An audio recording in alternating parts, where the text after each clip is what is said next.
Syedaralun, Dinas Pertanian dan Peternakan Aceh Besar mengklaim stok hewan kurban di daerah itu aman untuk Hari Raya Kurban atau Idul Adha 1443 Hijriah.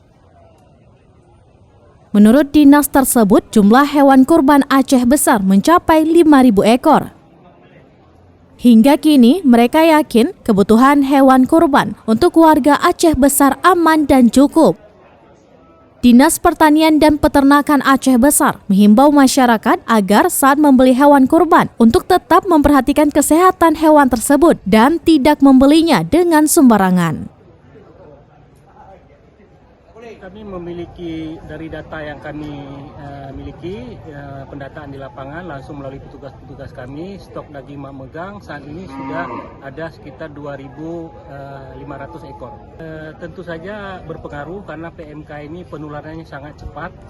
Kami selalu menghimbau kepada masyarakat untuk selalu mengawasi ternak-ternak mereka, jangan biarkan ternak mereka berkeliaran, karena kalau berkeliaran risiko terkena PMK semakin tinggi. Ya, seperti sebelumnya kami memberikan pelayanan namanya surat keterangan kesehatan hewan atau SKKH kepada masyarakat.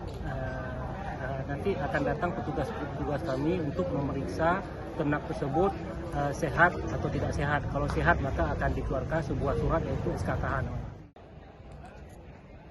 Dari Aceh Besar, Henry, Serambian TV.